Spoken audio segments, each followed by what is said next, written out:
see depressioon ikkagi on nagu natukene häbimärk, aga ausalt nagu ma olen piisavalt paksu naha saanud endale kogu selle oma nii-öelda karjääriga, et ma tunnen, et ma ei põe, et üheski intervjuus ma nagu sõnu valima ei hakka, sest ma tean, et mul tegelikult nagu süda on õiges kohas ja tegelikult ma ei ole halb inimene, et ma tunnen, et kui annab midagi kontekstist väljas ka tõlgendada, siis võrgusse, las teevad seda, aga ütleme nii, et ma ei saa muuta seda, mis ma olen või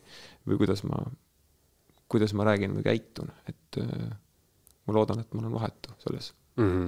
Kas sa, Robin, arvad, et siuke stigma, mis meil siis kaasas käib sellega, et kui keegi ütleb, et ma ei tea, ma olen söönud mingid antidepressante kunagi või mul on olnud depressioon või ma olen käinud psühholoogi juures või midagi sellist, siis seda peetakse nõrkuse märgiks. Jaa, ma olen kuulnud isegi seda. Jah, et kas see on, mul on sellele siuke järeldus, et see stigma on nagu selles mõttes halb, et see sunnib võib-olla inimest on ju, panemagi mingisuguse maski ette, mida me nagunii teeme kõik, ja siis nii-öelda naeratama läbi pisarate või midagi sellist.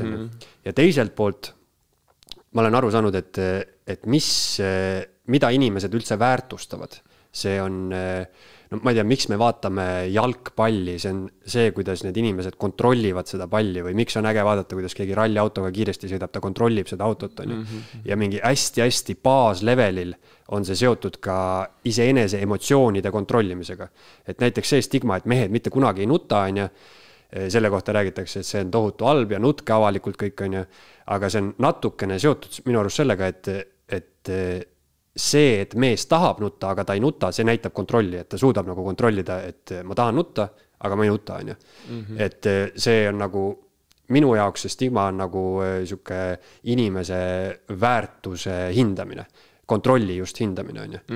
Et kas sa arvad, et see stigma nagu teeb pigem halba inimestele või mitte?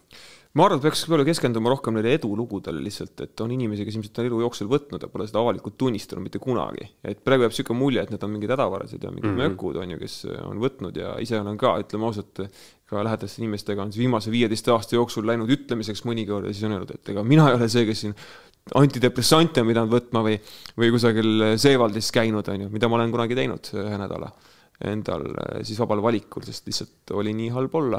Ma ei tunne, et see nüüd mind teeb nagu hulluks inimeseks, või et ma olen nüüd ettearvamatu või ohtlik kellegi teisele, et ma 15 aastat või 10 aastat tagasi olin kunagi sellises staadiumis. Et peaks jätma inimesele võimaluse selliseks muutumiseks või et ma saan aru, et on levinud selline arusaam ka sõprade seas, kellega kunagi sai räägitud, et kui sa ikka oled selline kurvameelsusele või depressioonile kalduv, siis ega sa kunagi nagu päris terveks ikka nagu ei saa, mis on minu meelest nagu teine tahk sellel samal mündil. Et mis on ka jumala japu, lihtsalt lõpeta see jura ära, ma saan aru, et võib-olla raske on ju, et ega siis mõttes, kui sa tahad põgeneda tänapäeva ja tänase päeva eest siis ja kurva reaalsuse eest, siis on lihtsam seda muidugi nagu teha alkoholiga, aga tegelikult poole aastase nagu kainuse järel ma luban, et sa tunned ennast palju paremini. Et see on fakt. Lihtsalt seda on väga raske teha. Tõesti on raske teha. See soodumuste ja kontrolli teema, see on hästi taandatav, igasuguseid analoogiaid saab tuua elus, et ala, kui me võtame paksud inimesed kehakaalu ja siis inimene on ülekaaluline, ta ütleb, et mul on soodumus, et nii kui ma ühe või saia ära söön, et ma olen järgmine päev siuke. Ja siis on see sama kontrolli asi, et kui sa tead, et sul on see soodumus, siis tegelikult, siis sa peadki rohkem jälgima. Sa pead rohkem jälgima, mida sa sööd. Mõned alkoholiga, mõned toiduga. Ja, et samamoodi on igasuguste, näiteks sinu olukorras on ju vaimsete teemadega, et kui sa tead, et sul on soodumus selle jaoks, siis ongi need õiged eluvalikud, et siis justkui siis on nagu selline lause, et sa ei saa mitte kunagi terveks, see on nagu täiesti ebakohane. Eriti, kui sa tuleb kelleltki, keda sa austad ja kellest sa pead nagu lugu ja kes on sinu jaoks nagu vanem vend nii-öelda, on ju.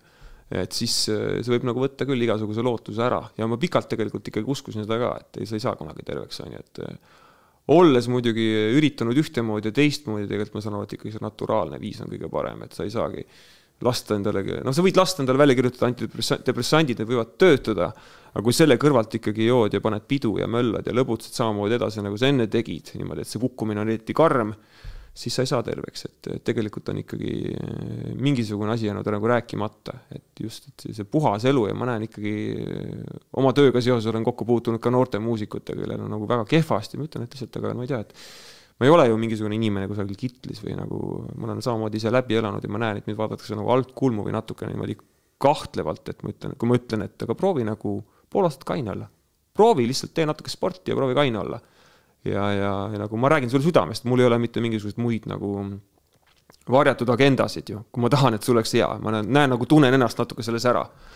Aga noh, muidugi seda on raske teha ja raske uskuda ka, sest noh, tegelikult on see kõige lihtsam, aga samas kõige raskem asi, mida teha, kui sa oled nagu sügavas kliinilises depressioonis, et mine nüüd jookse tund aega kusagil metsas või liiguta, kui sa ei taha voodist lahkuda. Eesti esu.